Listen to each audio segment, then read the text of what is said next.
Happy Apostles' Feast, everyone. The Gospel today actually complements the Apostles' Feast very, very nicely. It comes from Luke chapter 10. And actually, I like a lot of the verses, exactly how they're written, so I think we'll take a few verses and kind of look at them deeper. The first verse, it says, "After these things, the Lord appointed 70 others, also and sent them 2 by 2 before his face into every city and place where he himself was about to go." A couple of things here. Obviously, the number 70 is very important. It's like the complete number, 7 times 10. Both are full number or complete numbers. But one thing it reminds us of is actually the 70 elders from the book of Numbers. We were doing Bible study on Wednesday, and it was the part from Numbers chapter 11, where Moses, he was kind of overwhelmed a little bit, and God decided to help him. So he told him, choose 70 elders. Choose 70 people, put them in the tabernacle.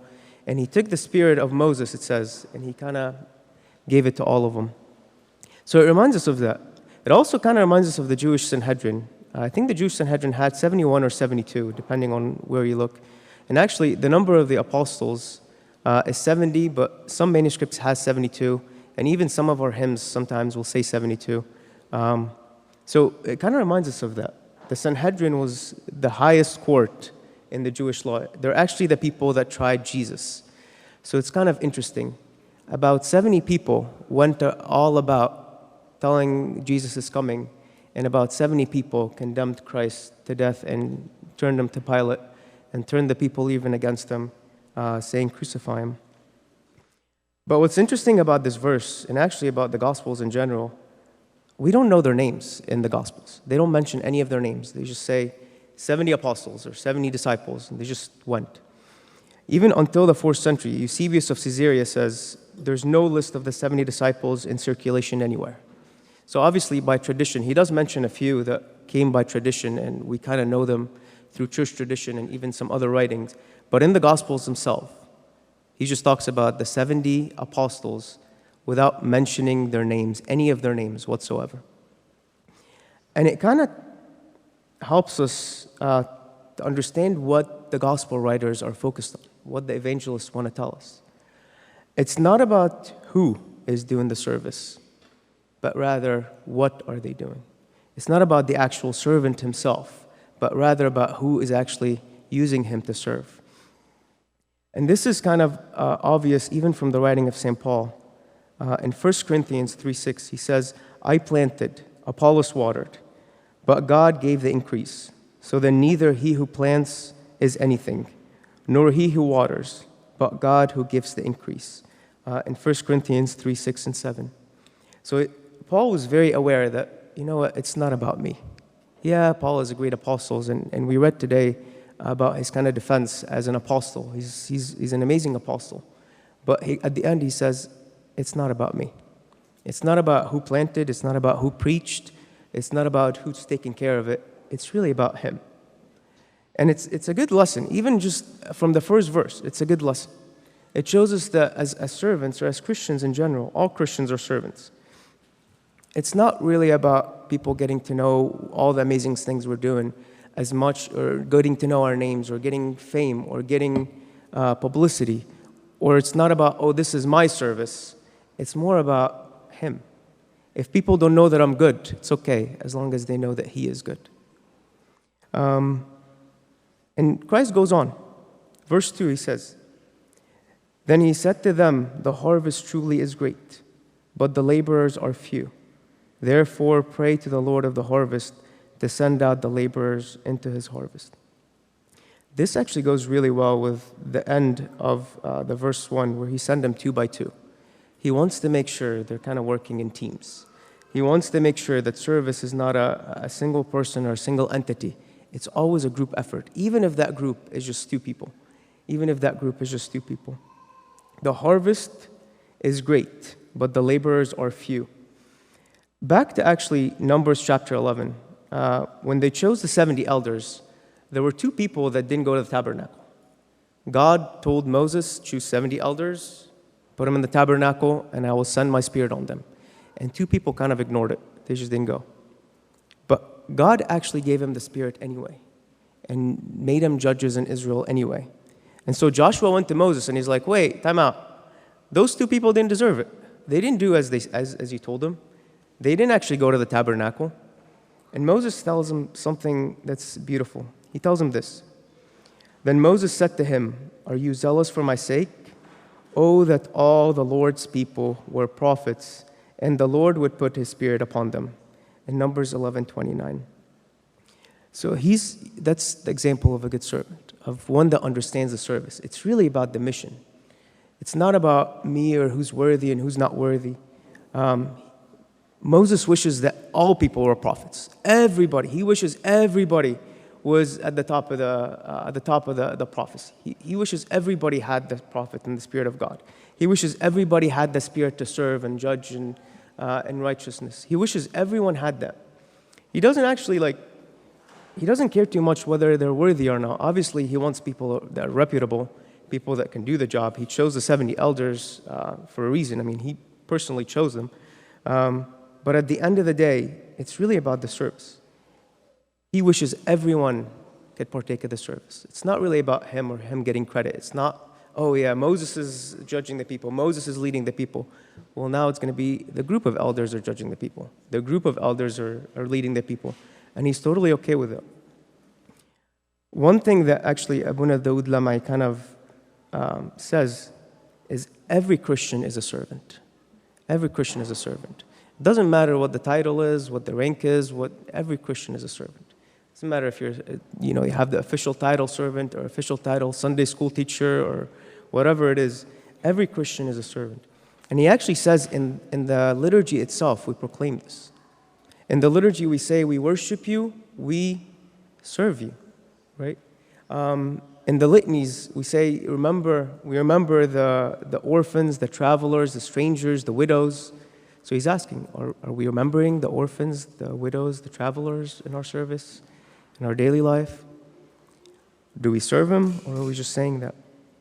When we say, Amen, Amen, Amen, we say, your death, O Lord, we proclaim. Proclaim, like, tell about it.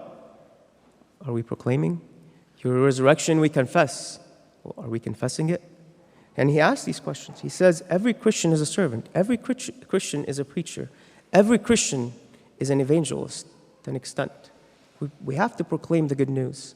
Not necessarily by words, obviously. We're not going to walk around and knock on doors like some of the others do. But sometimes it's actually actions. Actions speak louder than words. When people see Christ in us, is the best preaching. And that's what the apostles did.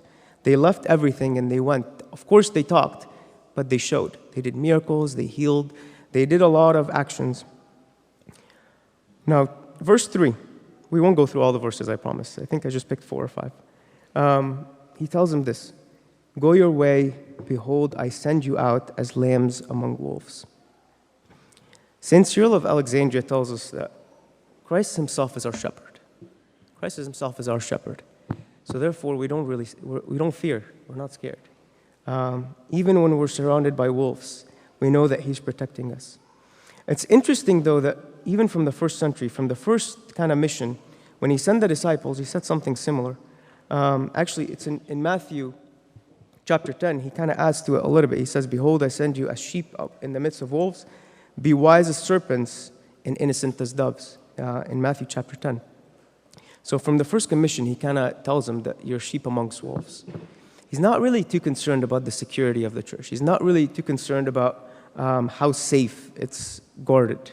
He's more concerned with the people that we're bringing in. He's more concerned with welcoming the sinners. He's more concerned with changing those that might be wolves, that might be criminals. I used to tell my Sunday school kids, if anybody new walks through the door of the church, treat him like you would treat Christ. Treat him like you would treat Christ. It doesn't matter what he looks like, what he's wearing, what he's saying, who he is. If he walks through the door of the church, welcome him like you would welcome Christ. Obviously, we don't approve of everything everybody does, but love and then rebuke. Love and then change. Welcome and then change. That's what Christ always did. Even with Zacchaeus, he welcomed him. He went to his house, and then the whole thing changed, and he became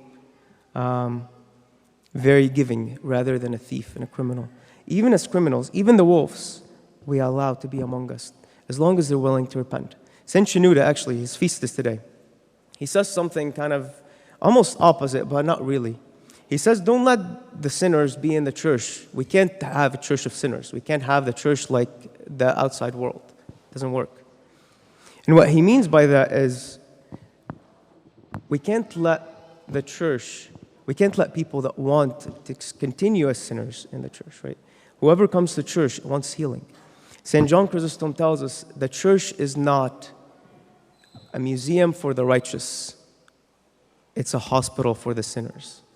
By the fact that we're coming to church, we're proclaiming, God, we need healing. We need something. We are sinners. But it's a hospital for the sinners. It's a hospital. St. Shenouda is saying if someone comes to the hospital and they don't actually want to be healed, they don't want to be cured, they just want to run around and spread diseases, they're going to ask them to leave. If you're coming to the hospital with a disease and you want to be healed, they'll heal you. But if you're coming, for example, with the flu and just walk around and intentionally cough on everything, they're going to ask you to leave. It's not the appropriate behavior. So, and here is where the thing that St. Matthew says, wise as serpents and innocent as doves. There has to be a lot of wisdom, but there also has to be a lot of genuine welcoming, genuine love. I love the Catholic epistle today because it says the genuineness of your faith. It's genuine. That's the word, genuine love. When people feel that you actually genuinely, truly care about them, that is the greatest missionary action that anyone can do. He keeps going with them. He tells them, carry no money, no bag, no knapsack. He pretty much tells them, don't take anything with you. Just go. Go 2 by 2, don't take anything with you. It's almost like they don't even have extra clothes. They just have the clothes that they're wearing. And obviously, he wants them to depend on him, but I think there is a deeper meaning.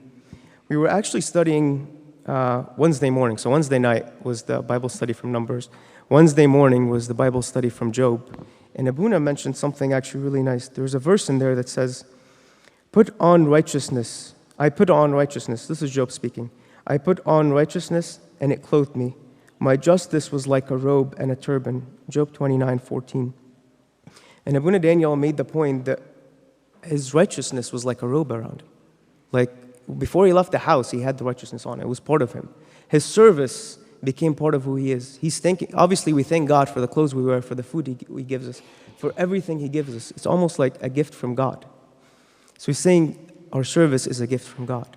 We thank him for letting us serve. We thank him for letting us partake in the service, not the other way around. Not saying, oh yeah, they should be happy that I'm even doing this, or they should be happy that I'm even doing that. Service and righteousness becomes part of his almost wardrobe. He just wears it. Everywhere he goes, it's with him. It's on him. He never leaves it. And I thought that was very powerful. And it kind of goes well with the apostles. Christ is not too worried about the actual physical clothes. Don't take extra baggage. It's okay. But make sure you take your righteousness. Make sure you depend on God in that aspect. Make sure you're clothed with righteousness. Make sure you're clothed with service. Make sure you understand that it goes wherever you go. Now, at the end of it, obviously Christ goes and he kind of tells them, whoever receives you, receive me, which is actually a very powerful statement, maybe for the high schoolers and the people in Sunday school. There's actually something in the Didache that says, respect your teachers like you would respect the Lord. So he's telling the apostles, whoever receive you, receive me. So it's a good lesson. Respect your teachers like you would respect the Lord. Not just your teacher, too, Abuna and your dad and mom and everybody that kind of takes care of you and teaches you.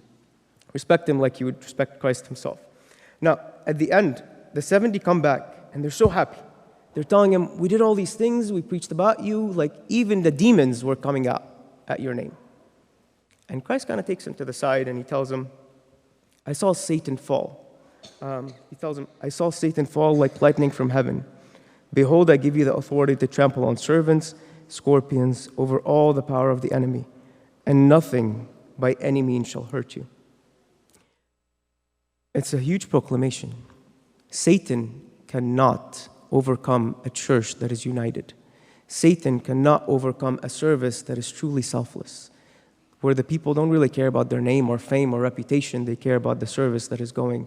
They care about the ones they are serving. They care about the name of the Lord. They're telling them, we took demons in your name. They care about his name, not really our name or my name. Satan cannot overcome a church like that, ever. Satan cannot overcome a church that is genuinely loving people and welcoming them. Never. Satan cannot overcome a service where 2 by 2, where people are in groups, where people are united almost in one accord. He can't. He falls. Falls right away. But Christ goes on to give him authority. Now, at the end, he kind of tells him something which kind of ties back to the very first verse. He tells him what? Nevertheless, do not rejoice in this, that the spirits are subject to you, but rather rejoice because your names are written in heaven. And it kind of ties back to the very first verse. Their names are not mentioned. Their names were not mentioned. Their names were not important to the writer of the gospel. It was more about their mission, not who they are or what their reputation or their fame. But to God, our names are very, very important. Our names are written on his hand. Our names are saved in the book of life. To him, it's very important that he realizes, yes, it's not really about us, but God loves us and he knows our name. One by one, we are very important to him and loved by him. But the interesting thing, he's also kind of coming back to them a little bit, telling them, like, be happy that your names are written in heaven. Don't, rejoice too much in, oh, look at what we're doing. Rejoice more and look at where we're going. We're going to heaven. We're going all to go together to heaven, obviously. It's not about what we're doing as much as where we're going. We're going to heaven. We're on our way. We're taking everybody on the way, but we're going to heaven. And our names are important to God. He knows every single one of us, every and each one of us, and he's taking it to heaven. And he's welcoming us with open arms as we go in there. It's a beautiful gospel to all Christians, reminding us to always be servants, true servants like the apostles, in the spirit of the apostles, selfless, nameless, but servants. Not in God's eyes, obviously, we're not nameless. In God's eyes, we are worth a lot. And he loves us. I guess he loves us whether we serve or not, but obviously he wants us to serve because it's always good for us. We are, as Christians, are called to serve. We are, as Christians, as we said, in the liturgy itself, we say it every time. We praise you, we serve you. We worship you, we serve you. And we proclaim his death and resurrection. And we remember those that need help. May the blessing of the apostles be with us and strengthen us in everything we do. And may God accept us in his heavenly kingdom. Glory be to God forever and ever. Amen.